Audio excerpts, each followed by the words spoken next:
Welcome to Discover Joyous Love with AnitaDeFrancesco as your host. This is a hybrid of topics under the subjects of mindfulness, sexuality, and relationships. Hello, and welcome to another episode here. And today, this is my episode number 46, and Discover Joyous Love. I'm your host, AnitaDeFrancesco, and today I have an interesting guest, an interesting topic, Matt Friedman from the Mekong Club in Hong Kong, who has authored a book called Where Were You? A Profile of Modern Slavery. And this book, interesting. Hi, Matt. How are you? Hi, how are you doing? Good to be here. Let me just give a little bio about you. Matt here is an international human trafficking expert with more than 30 years experience, is the CEO of the Mekong Club, an organization of Hong Kong's leading businesses, which has joined forces to help end all forms of modern slavery. Mr. Friedman previously worked for USAID and the United Nations in over 30 countries. Mr. Friedman offers technical advice in numerous governments, banks, and corporations working to eliminate all forms of modern slavery, and he's the author of 12 books. But the book we're talking about today, again, is Where Are You? A Profile of Modern Slavery. He's also Asia's prestigious Communicator of the Year Gold Award. Hello, Matt. Welcome. Tell me all about you. And hello. Yes. How's Hong Kong? You've been there. Are you from Hong Kong or? I actually grew up in Connecticut in the United States, went overseas 30 years ago thinking it was going to be for 8 months, and I haven't been able to find my way back since. 30, how many? 30 months or years? 30 years, actually. Wow. And Hong Kong is a real nice place, I'll bet, to live. I've traveled a lot, but I haven't abroad, but not there. Yeah, I started in Nepal. I was there for 8 years, 5 years in Bangladesh, 10 years in Thailand, and now I'm in Hong Kong. So went from some of the least developing countries to one of the most developed kind of portions of China. Yeah, and I've been to Thailand. I seem to like it there. It seems to be a popular place for people nowadays. It certainly is, yeah. Great place to live. Yes. So this book you've written here, you've written 12 books. What are your other books about? A couple of books are novels that I've written. Just to waste time in airports. Some of them are based on philosophy.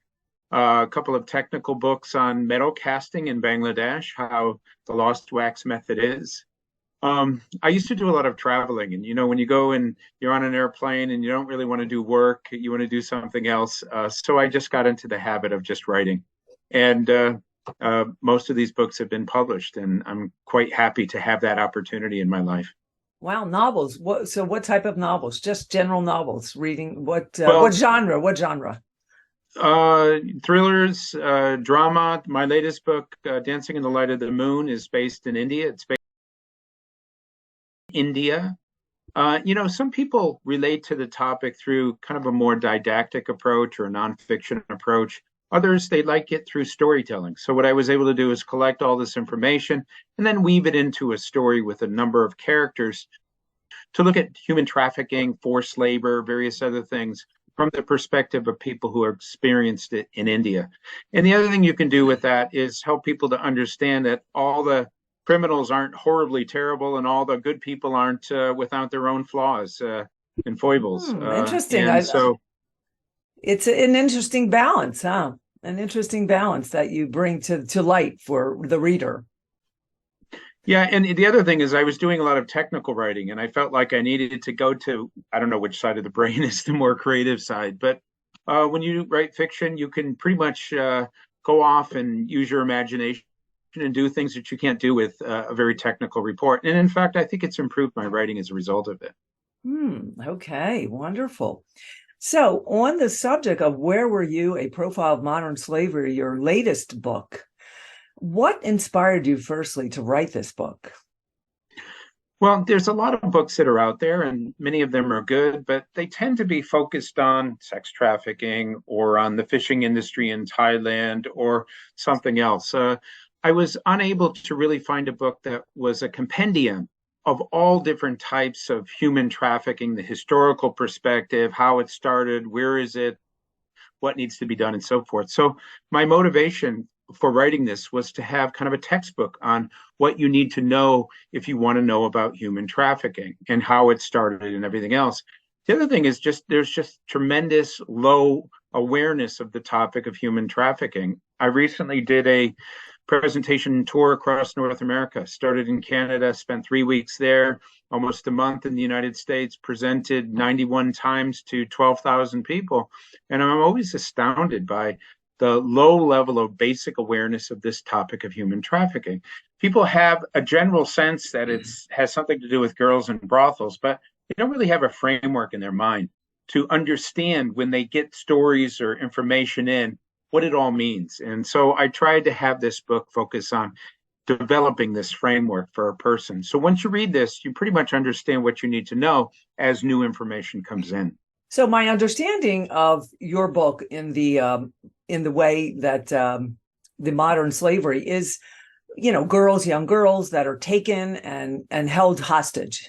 Correct. That is the real true sex trafficking that you see movies on television, that they're controlled by a group of, some type of group that is selling. In the United States, sex trafficking is the broad term for people that were to do sex work, say that work in brothels, or girls that, girls who do massages and they add sex into it. And they're doing that in a consensual way. But if they were to get arrested, it's considered sex trafficking, which is a higher charge in the United States than, say, sex work, aka prostitution. So that is more voluntary, but it's still sex trafficking in the sense of the law, eyes of the law. So that is a. It is.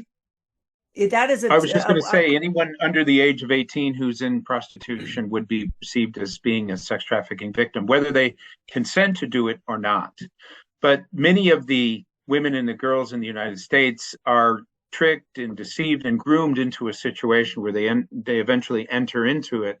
Some of them will even argue that this is what they want to do. Many of them, if you go a little bit deeper, will come and say, well, I would choose to do just about anything else besides this, because it's dangerous, it's humiliating, it has all kinds of factors associated with it that women don't like to be exposed to in their lives.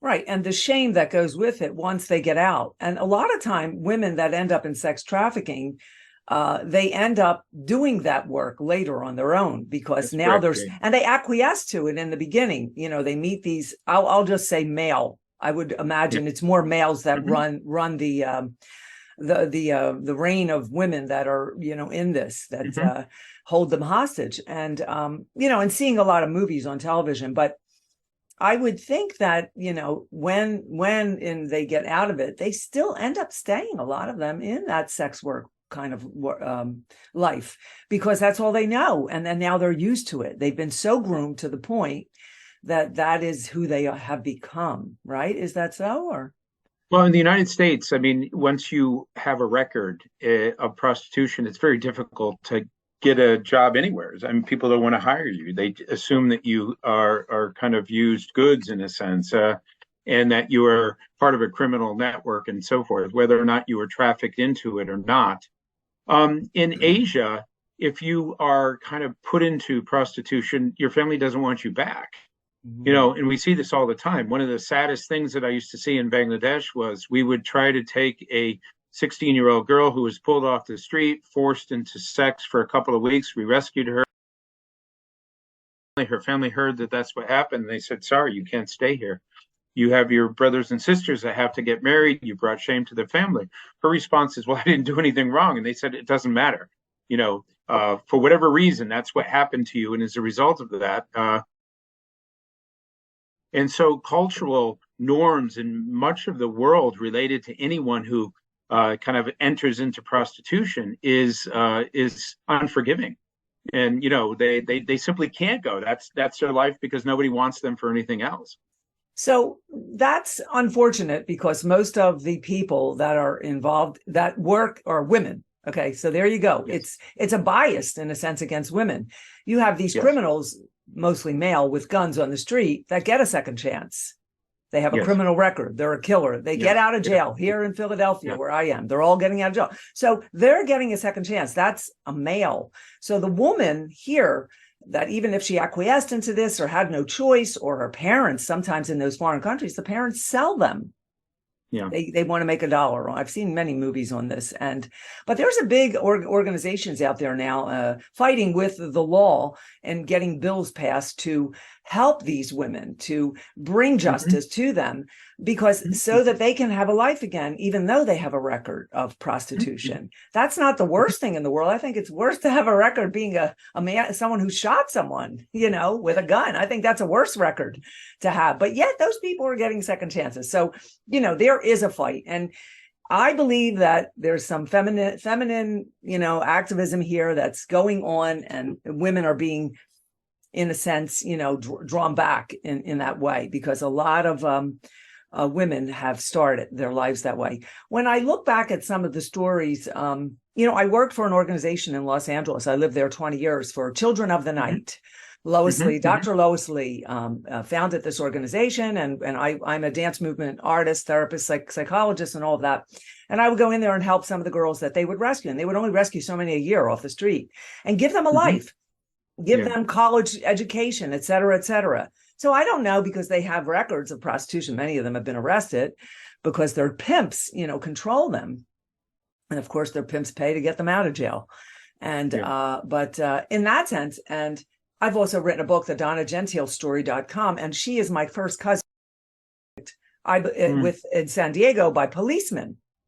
Ended up murdered with rocks in her mouth, got policemen fired. That's a whole nother story. You might want to include that in your book if you add some chapters. But that was police sex trafficking. People that are supposed to help you and then, go against you. And here's these women are they're survivors. So they don't know, and they try to be resilient. So how would you describe the book? Now, the book, let's get into some of the chapters. What is one of the most memorable stories in the book? I mean, have you interviewed women on this, or where did you get your work, your information in this book? Strictly research or interviewing people? Well, let me start with how I got into this. I was in Nepal working as a public health officer, and my job was basically to use resources to have healthier people. I had the HIV/AIDS portfolio, and we were finding girls 12, 13 years old who were HIV positive.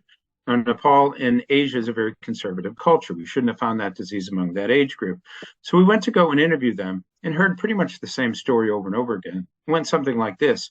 Human trafficker would go into a village, flash a bunch of money around and say, I'm looking for a wife. Don't want an urban wife. I want a village wife. Find a girl 12, 13 years old, befriend her, go to the family and say, I'd like to marry your daughter. In that part of the world, it's quite common. They get married at that age. After that, they have a wedding ceremony. Everybody's there.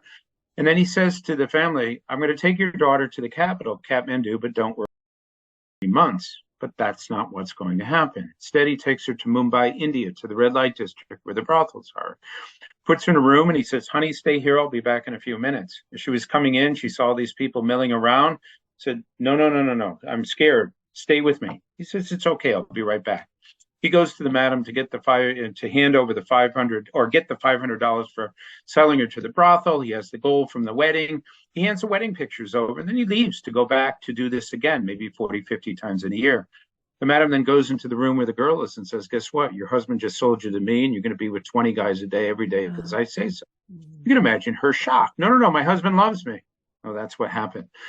When many of these girls kind of internalize this, they say, I'll kill myself before I do these shameful things. Madam then brings out the photograph of the family and says, is this your mom, your dad, your brother? If you hurt yourself, we'll hurt them. So she's trapped in this situation. To make her into a prostitute, bring in a couple of professional rapists, and over a 2-day period of time, they'll take this 12-year-old girl, rape her 20, 30 times until she just lays back and accepts whatever happens to her. After that, she's put on the line. She will be with 20 guys a day, every day, until after a couple of years, she gets what's called black eye, where she's so depleted physically, emotionally, and spiritually, nobody wants her. So the girls that got back to Nepal, I was interviewing them, but I didn't understand the evil of this until I actually went to those brothels. I was invited by the Indian government. to do public health checks. I had a police officer with me. Went into one of the brothels. There was an 11-year-old trafficking victim. This girl saw this Caucasian guy, saw an opportunity, literally ran up, wrapped herself around me, and said, "Save me, save me. They're doing terrible things to me." I looked down at this child who was hysterically crying. I turned to the police officer and said, "We need to get her out of here." I said, "We can't do that." I said, "What are you talking about? You're a cop." He says, "If we try to leave, we'll both be killed." To make the long story short, left, came back with a lot more police, but of course she was gone. Now, I wasn't one of those 15-year-olds that said when I grow up, I want to be an activist. In fact, I did everything I could not to be one. But every once in a while, we have a test. That was my big test. I failed miserably. I should have gotten that girl out. I couldn't eat. I couldn't sleep. And eventually did what a lot of people do, became an activist. I can't turn it off. And so to answer your question, for the last 30 years, I've been researching. I've been working for major organizations to set up programs, to do raids and rescues, shelters, film projects, whatever it takes to basically do this. I started with the U.S. government. I did it with them for 17 years, then ran one of the largest counter-trafficking programs in the world for the United Nations all across Asia, and eventually set up an organization called the Mekong Club, which works with the private sector. So much of my experience comes from being immersed in that world for the last 30 years. Interesting. And so you took an emotional connection to this, or just more that you were concerned about these people? I mean, this inspiration, did it come from, wanting to make things right in the world and bringing awareness, or did it come from a deeper place where, you felt bad for these people, or how did a little bit of both, maybe? I think it started with basically just not being able to get that young girl's face out of my mind. The fact that I failed her, knowing probably what happened to her afterwards, having interviewed literally thousands of victims, both the forced labor and sex trafficking victims all over the region, having come to the conclusion that this is one of the worst human rights violations you can have, because person, for the most part, loses their freedom, loses their life, loses their choices. You and I, if we want to go outside and get a coffee, we do that. If we want to call a friend, if we want to go to sleep, these people have no choices. They are told by other people what to do. And there's 50 million people in the world in this situation. In fact, it was 40 million. Then COVID hit. Now it's up to 50 million. So this invoked a lot. This can invoke emotion to someone who wants to write a book, or, I mean, the parents, I think, sometimes are complicit in this, or because they believe the perpetrator. Am I right, or no? They believe that. Well, a lot of people think that families sell their kids because they're so poor, and it sometimes happens in a super dysfunctional family. But you probably saw this in your experiences in California, but even whether you're rich or poor, you still love your kids. And most people who end up allowing their kids to go off are duped and tricked into a situation where they are told that the outcome is going to be okay, only to have it not be. And like so the that's marriage, like the marriage one. Right? Like the marriage, exactly. They thought this was a great thing for their daughter. Everyone's going to benefit. It's a good thing. And then all of a sudden, they never saw their daughter again. So the awareness is there, and your book is bringing awareness, and we need to be more on this topic, because is it getting worse? It is getting worse, because there's just more desperation. COVID had 500 million people go who are out of poverty back into poverty, and that's simply because for a couple of years people weren't able to work, they got indebted. And as a result of that, traffickers take advantage of that debt, and they take a family member. They'll put them in a brothel, on a fishing boat, or in a sweatshop. And so, as I say, 10 million more people are in modern slavery just because of the pandemic itself. Right. Interesting. And in Philadelphia here, we have an organization that I work with. It's called let me see here. Women Against Human Trafficking in Philadelphia. Beverly Chandran runs this, and they're activists on this, and does a little talk show. I might send you to her to get, maybe get an interview with her, because she has a whole organization here in Philadelphia on this, and it's big all across the country. What would you say? What country or what state is it the worst? I mean, is it coming from the How about like the islands, the Caribbean and places like that? Are they doing that over there? Young women there, taking them, bringing them to the States, or?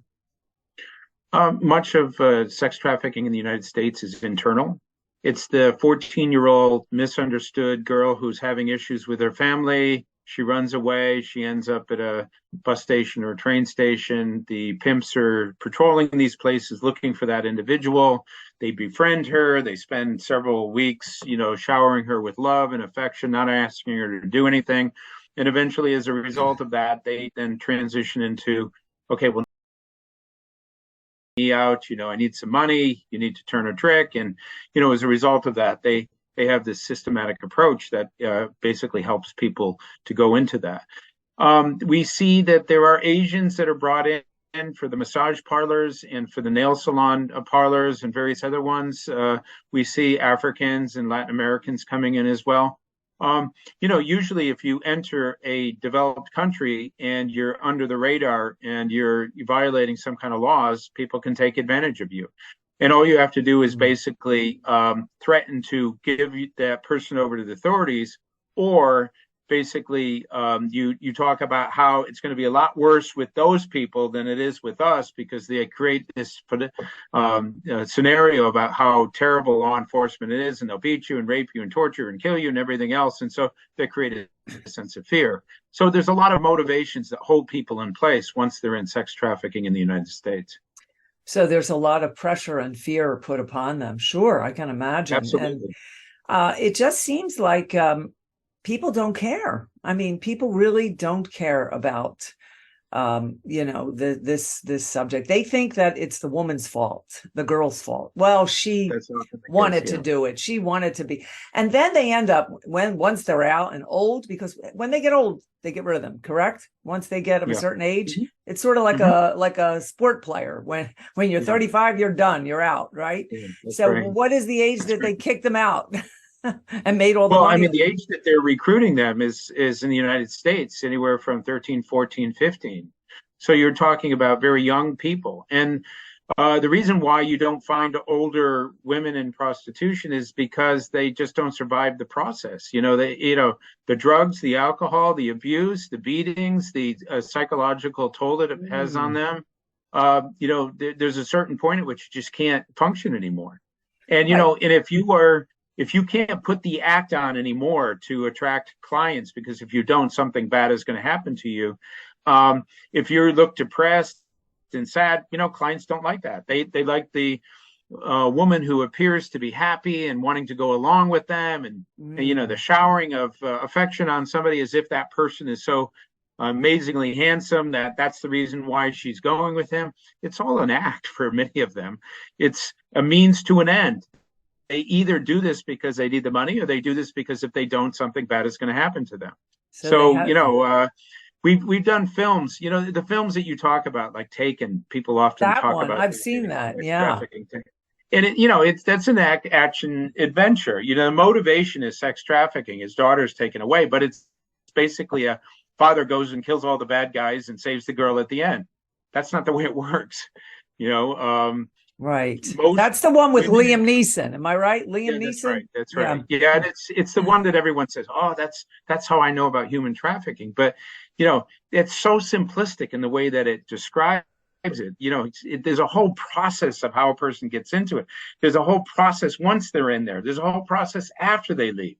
And you have to understand all of those things to understand what trafficking is. And going back to the awareness thing, people don't know about this. But what I've seen in the United States is if they are exposed to it and they hear about it and they kind of internalize it, a lot of people say, well, that's terrible. What can I do to help? How can I be a part of the solution? And that's really why I wrote the book, is to just help sensitize people to the fact that this is a terrible thing. It's hard to read this, but, it's right there in front of you. Who would you say the book is for? Is it for women, men? Is it for parents, to educate them? I'd say all of those audiences. There are some books that are written for technocrats, some books that are written for just general public that wants to understand this, some for faith-based groups. What I tried to do is to be neutral in all of that. So the beginning of the book is a historical perspective. It describes my experience as how I got into it. The middle talks about, the lessons learned that I had. What did we try? What worked? What didn't work? What failed? How did we contribute to the problem? How did we reduce the problem? And then at the end, it ends with a hopeful message that the world has the potential to do better.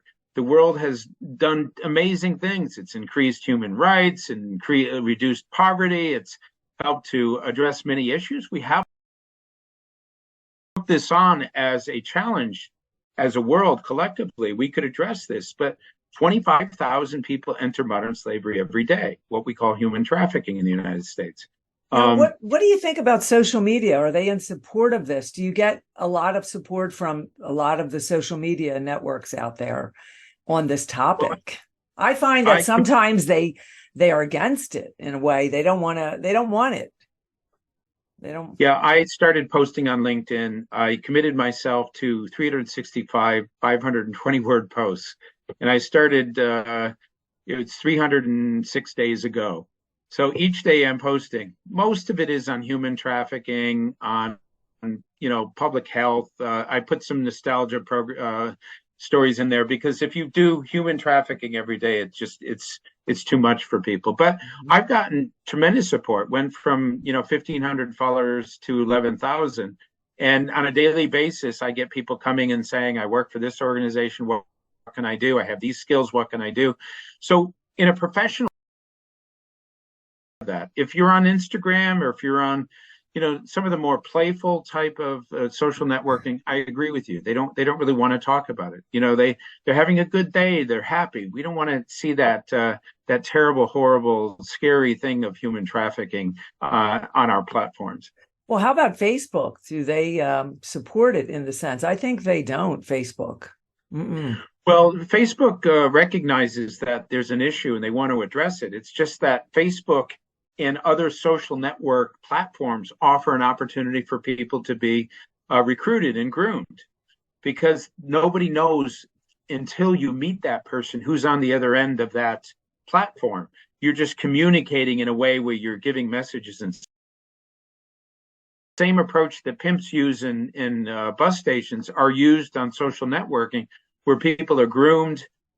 People are, you have a 55-year-old guy presenting himself as a 17-year-old boy, with a 15-year-old girl, and he'll eventually get her to meet. And maybe there's a person who's 15 who's playing the role, and then they take her away to a restaurant. She gets drugged. She wakes up in a hotel room. Pictures are taken. They extort, her entering to prostitution. So social networking can be a real menace when it comes to luring people into this type of a situation. So basically the terminology, sex worker, prostitution.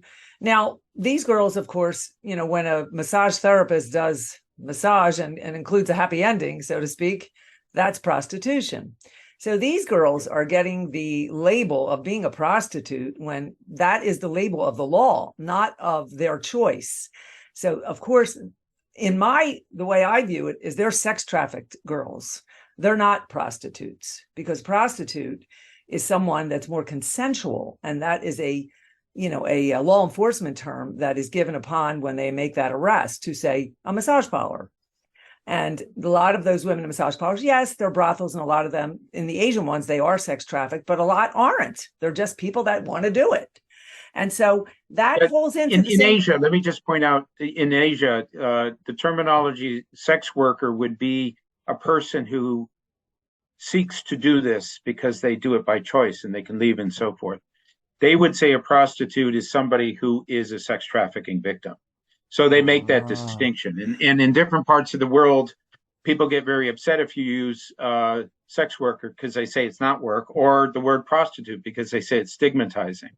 I include in the categorization, if a person is tricked and deceived into prostituting herself and she can't get out of it, then it's a sex trafficking victim for me, or if she's under the age of 18.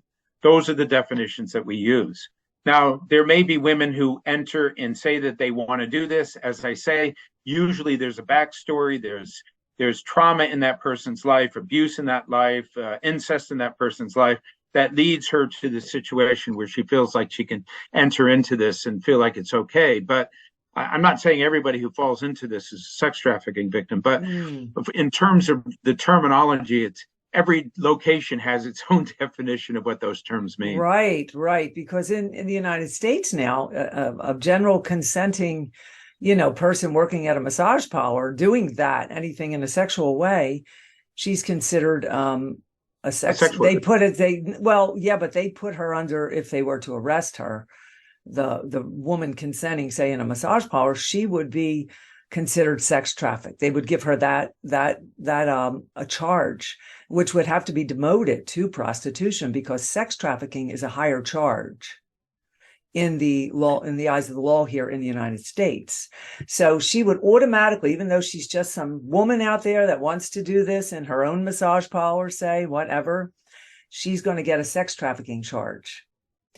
And even though she's not sex trafficking anyone or herself, that's the charge if she were to get caught. And she's really a sex worker. And then she has to demote it to prostitution, because that's a lower charge in the United States. That's the new law. I don't know if you know that. No, I wasn't aware of that. Yeah. Mm-hmm. So you can get some, Dallas cowboy, girl who was a cheerleader for years and then decides to see men and be sexy with them and run ads or whatever, and then get arrested because it's the wrong person that comes for the session, say, and she's going to get a sex trafficking charge because she is going to be considered, especially someone in the United States that doesn't have licensure in, say, massage. So if you don't have a license and you're doing massage. Now, when I lived in LA, there's a ton of massage therapists that would just do massage. They learn it, but they never had the state license. So, and then, of course, one thing led to another. They had friends come, whatever, and they did a little more sex work. They would get arrested for if you didn't have the license, whether you did the sex work or not, you get the sex trafficking charge. But the thing about the way laws are supposed to work, and I'll talk from my perspective in Asia. In Asia, if a person basically chooses to be in a situation, that's one thing, and they'll be arrested and they get some kind of a charge. But if she is trafficked, she is identified as a victim and she gets support. She'd never get a charge for. Oh, she won't get the charge. Okay. No. The people who get the charge are the ones who are pimping her out in the Johns and the Madams and so forth. So the charge is always the person who is minding that individual. They would never get so anyone under the age of 18 in the United States who is identified as doing prostitution should automatically be perceived as a victim of modern slavery or human trafficking, which means that they should get the support from the state to go to a shelter to receive the counseling and the therapy and all of the other things that are being done. They should never be charged for sex trafficking unless they were the ones who recruited other people into that situation. But sometimes that's a thin line, and these girls get caught up with the law. For example, my cousin in San Diego was under 18, and the Donna Gentile story and .com, but she was a girl on the street that was groomed. And then she got in with the police and they basically sex trafficked her, but she went to jail several times for the term prostitution. But, that's the problem in the United States. In the United States, the federal level says if you're under the age of 18, then the state has to help you. But lots of different locations in different cities, they don't know what the law is. They're so used to this being a vice issue. Prostitution is illegal. Therefore, 14-year-old girl should be arrested, given, jail time, a misdemeanor, or whatever it is. She is basically the crime that she does. She should not be. And that's, if you want to address prostitution issues and sex trafficking in the United States, all you need to do is train law enforcement across the entire country to understand that if you put a 14-year-old girl in a jail, you're breaking the law yourself. You're doing something wrong. So it's different today than back in the 80s, 70s and 80s. We have a lot more because it's Yes. much more. So going back in history, how long, here's my question to you, has sex trafficking been around? When did it start? Where did it start? Like, no, I'm not sure that you can give me exact answers, but how long has this really been going on in the world? And when and where? Since humankind started, Well, the well, they say basically. prostitution is the oldest profession, but I mean, with the Well, where they're hostaging, holding the girls hostage and the families.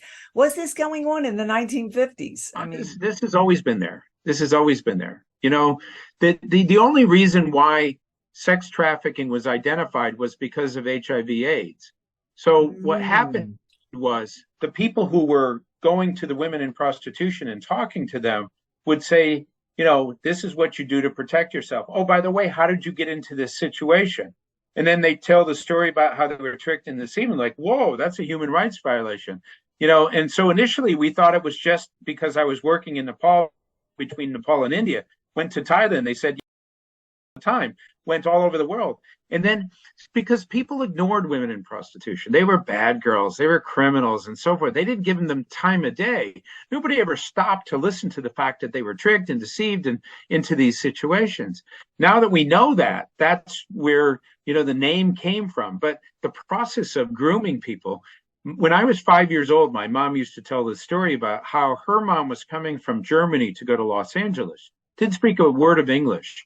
My grandfather was already there, settled. So she got on a boat, went to Ellis Island, got on a train. When she got to Chicago, she thought she was in Los Angeles. And so she's going around asking people in German, am I here? Am I here? Finally, this German guy comes and says, oh, yeah, you're supposed to come with me. I'm going to take you to your husband. He was a white slaver. He was about to take my grandmother off to the brothel.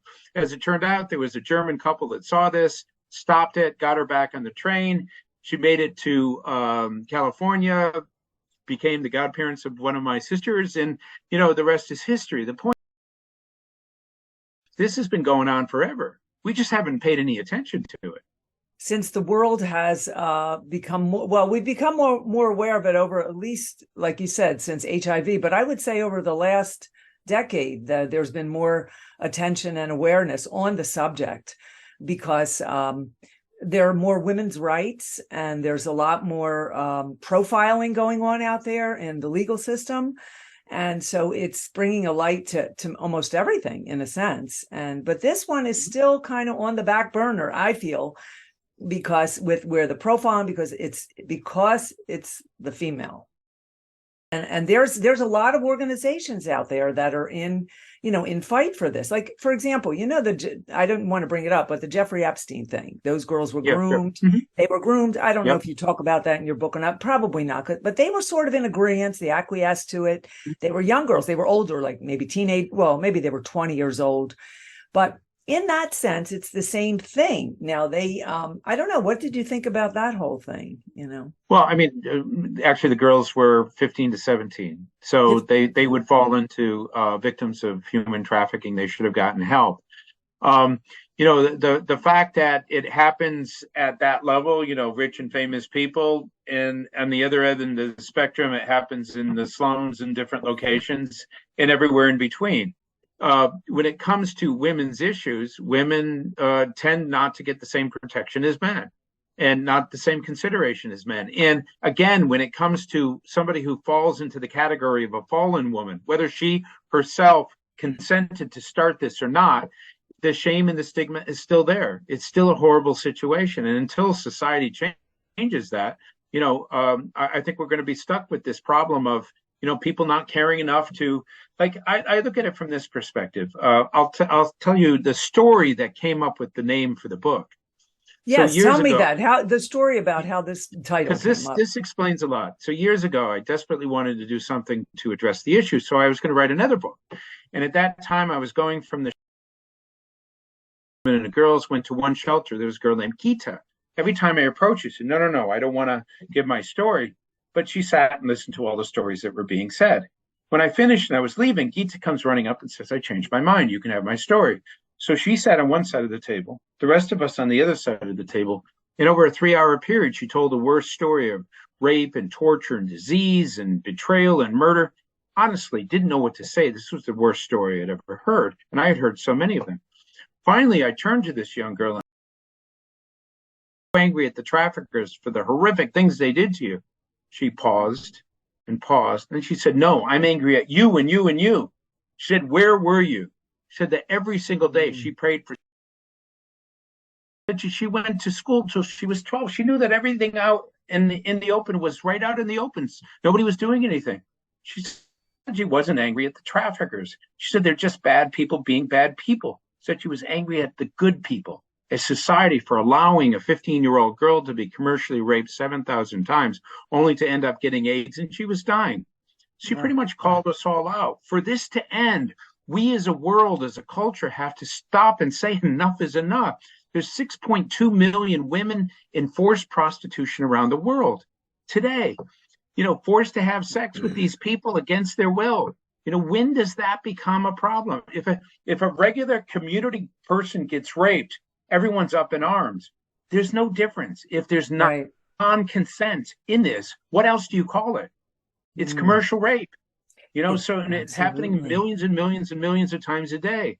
Why is it so hard for us as a world to say this is unacceptable and has to be stopped, whether it's in the United States or India or Nepal or Canada or UK or anywhere else?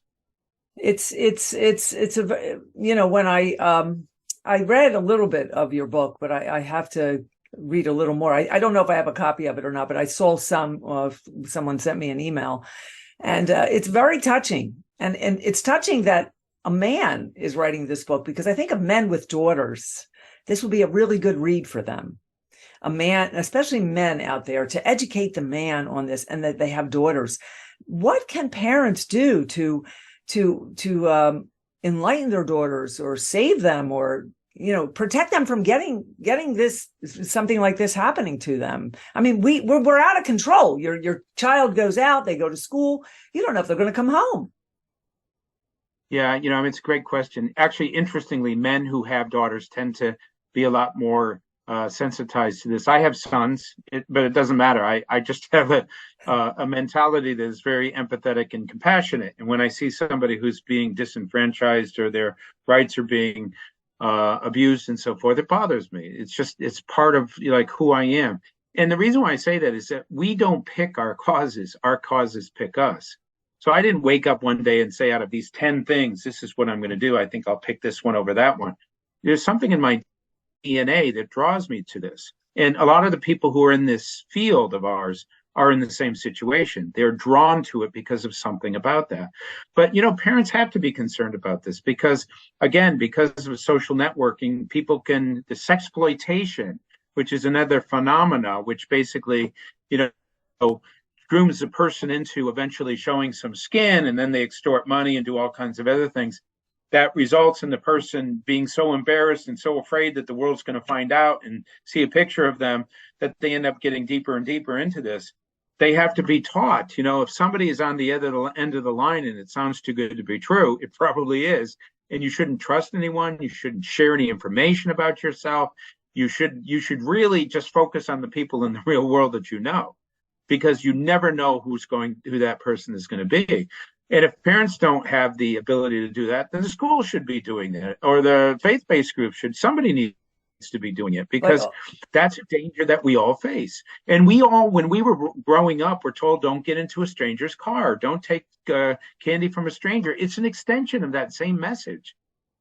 Right. And it's amazing how a lot of women are sort of naive in the sense of believing what the perpetrator is there for, or when they're young and they're coming up, they want to, sort of show they're coming into their sexuality more, and they want to show their body, the cosmopolitan woman, and then to find that they're being trapped in a way, from wanting to just be the person that they are, the part of the growth that's important in any human being. Well, there was a domestic helper who worked in one of my friend's house who was groomed by somebody in the UK. And so because of the work that we do, we were asked to do a trace on the individual in the UK, and found out that he had 3 websites, and he was much older than he said. And he lied about all kinds of things, had association with, porn establishments and so forth. And so, despite the fact that we went to her and said, this is the reality of this person, and she still left Hong Kong to go to the UK because hope springs eternal. She wanted it so badly to be real. The model, or the wannabe model, who is told that if you come to New York, you can get this great career, you can be an actress, Right. all these other things. Those dreams are just so strong that you put caution off to the side because you almost will it to be real. You almost will it to be genuine, when in fact it isn't. And when you're young, you haven't had enough of those burns to know that you're about to put yourself in a situation where something terribly bad is going to happen, because all the signs are there from somebody like me who's seen it 1,000 times. But you, even if I'm telling you this, you don't see it. What can I do? Right. In that kind of a situation, it's terrible. Well, as a young girl growing up here in Philly and Atlantic City, there were moments like that men would offer me, and I was young in my teens and going to be, when the casinos first started to open in Atlantic City, it was like a young girl's dream to be there and be in the center of it all. And I will have to say that there were times, but there's something in you that maybe you get from your parents, that some kind of message that comes like, this isn't right.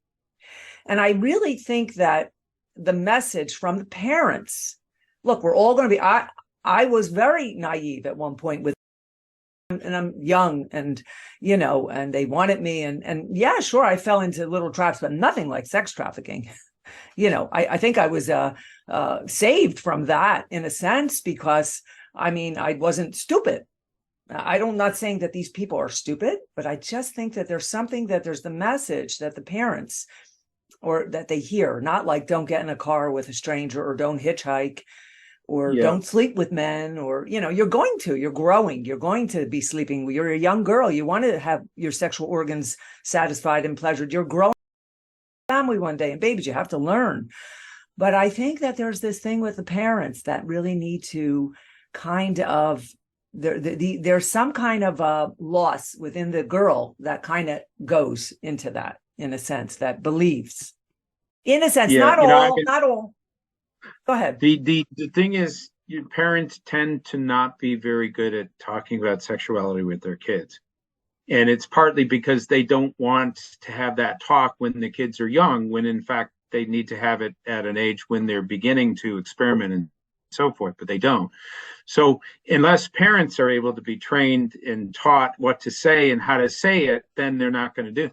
So part of the reason for educating parents is for them to understand that this is a big bad world out there that has these type of people out there, and they have to understand that those people are going to prey on your kids, and so right. As a parent, if you want to be protective of your kids the way you are with, how they spend their money and the decisions and everything else they make, then this is part of what you have to have as their education. But I don't see much of that actually happening in the United States to help parents themselves understand the vulnerability of this. Because, as I say, when I was doing this study tour with my wife across Canada and United States, 53 days, I would, halfway through the talk, ask people, how many of you knew 10% of what I was talking about before I said it today? A room of 600 people, sometimes professional bankers or educators or, whatever. And I would never get more than 5 or 6 hands, and the reason for that is that, the information is just not out there.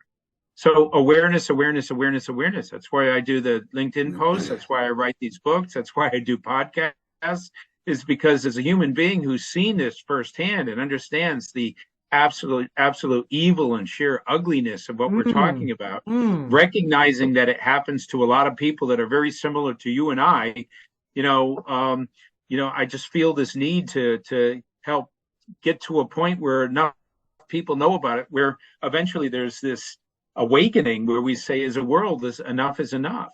Kind of like what happened with global warming, where there are enough people said it's time. Yeah, and it's really, I think the awareness has to be with the parents. So because the young girls are always going to those invites with men and the Cosmopolitan, and we're going to make you a movie star, and they're going to go for it because everybody has a dream. But has to be that part of them inside, that resilient or that strength that says, hey, this doesn't feel right. And it's perception, it's intuition. And in the schools, and the parents need to have more of this, because we're not going to be with our daughters 24 hours a day.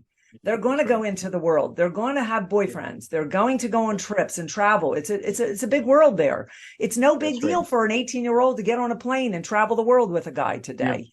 It really isn't. And who knows if she'll come back, or she'll get sex trafficked. But there has to be this strength that we have to give to our children, where something comes into the brain that says, this doesn't feel right. And that is where the education needs to be. There has to be more psychological input in the parents and the children. And because I see that a lot of people don't pay attention to this, but yet they're teaching them other things, don't marry the wrong man, or don't do this, or don't, so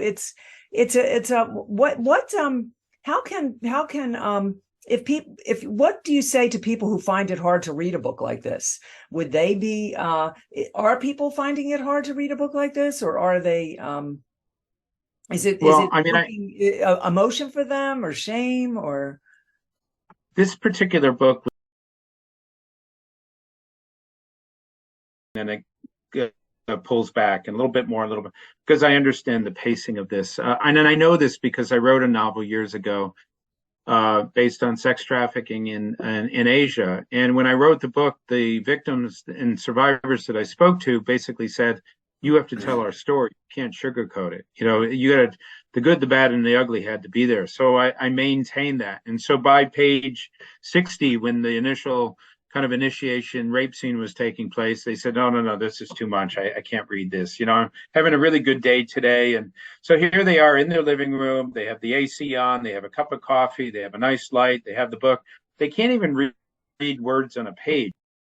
It would be like to be that person.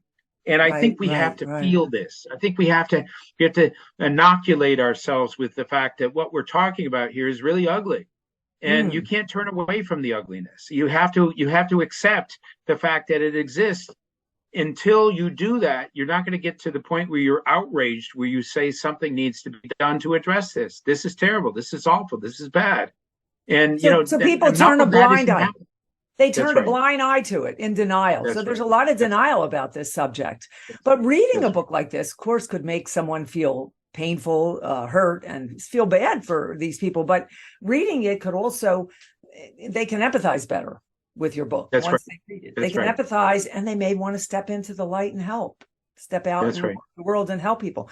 Here's a question. Do you see a lot of boys being sex trafficked, or what percent of that?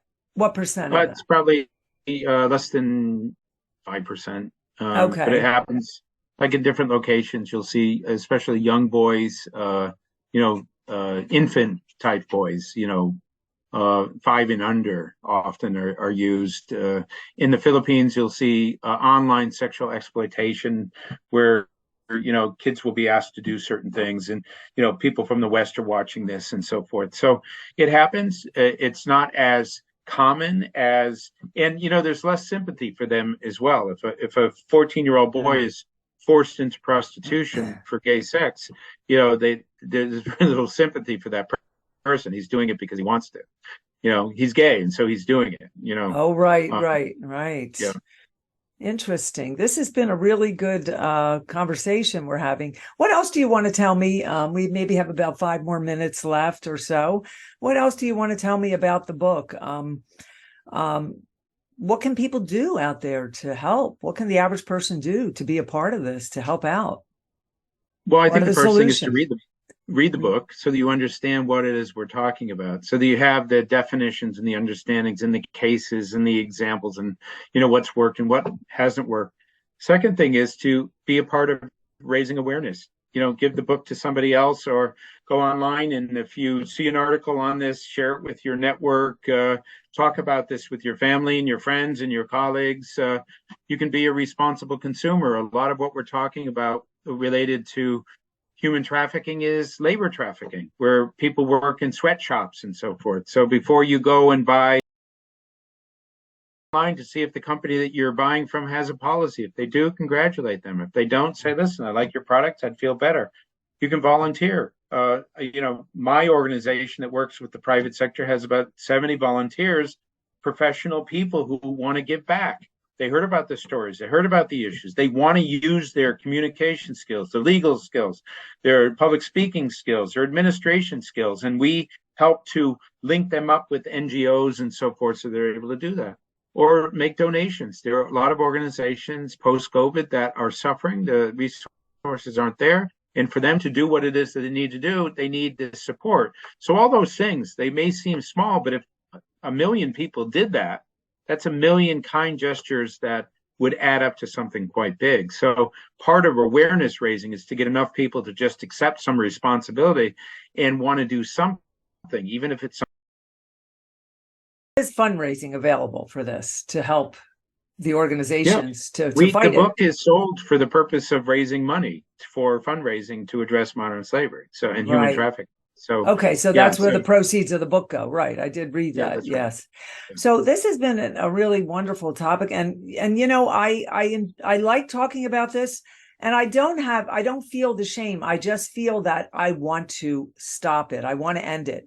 And after reading the book and this, I feel that it's a strength that has to come into people, not a shame, not a denial. So we need to get stronger and we need to talk about it more. But I feel like it's just not a subject that people talk about. They kind of look the other way. Yeah, so, that's true. Are you doing anything else with this? Are you going out doing a lot of podcasts and things with the story here? I do about 300 presentations a year. Schools, high schools, junior high schools, universities, corporations, banks, faith-based groups, government offices. So anyone who wants to basically understand this, we'll do a presentation for them, and that. To get the information that they need to understand how this relates to their own life. Whether it's, in the banking world, you have to be concerned about this because $150 billion is generated from modern slavery. If that money gets to a bank, they get fined and penalized. One bank was fined $1.3 billion as a result of this. The manufacturing world has to care about this. The hospitality world has to care about this. And as human beings, we should all care about this because what we're talking about is so terrible and ugly that it shouldn't exist. And so what we are trying to do with this awareness is just expose people to this and figure out what their entry point is being part of the solution. Interesting. Wonderful. Well said. All right. So I think that we're going to wrap it up, Matt. Okay. And then you'll tell me where they can find you. You've been listening to Discover Joyous Love, and this is my episode number 46, folks. Anyway, I'm AnitaDeFrancesco, your host, and my guest today has been Matt Friedman, the author of Where Were You? A Profile of Modern Slavery. His book, it is wonderful, it can be found. Tell us where they can find you. I'm in Hong Kong. I'm online. You can find me at the Mekong Club. When you post this, you can put my I'll give you some information. Where is the book? Where can they get the book? Oh, it's on Amazon. It's a Penguin Random House book, so it's just about everywhere. Okay, and are you okay? So the book is available, and where else? They can just find you at Mekong, MEKONG club.com. That's correct. Yes. Okay. Well, all right. I want to thank you, Matt, for being a wonderful guest today. And I'm going to say goodbye for now. Okay, very good. Thank you for the opportunity to talk today.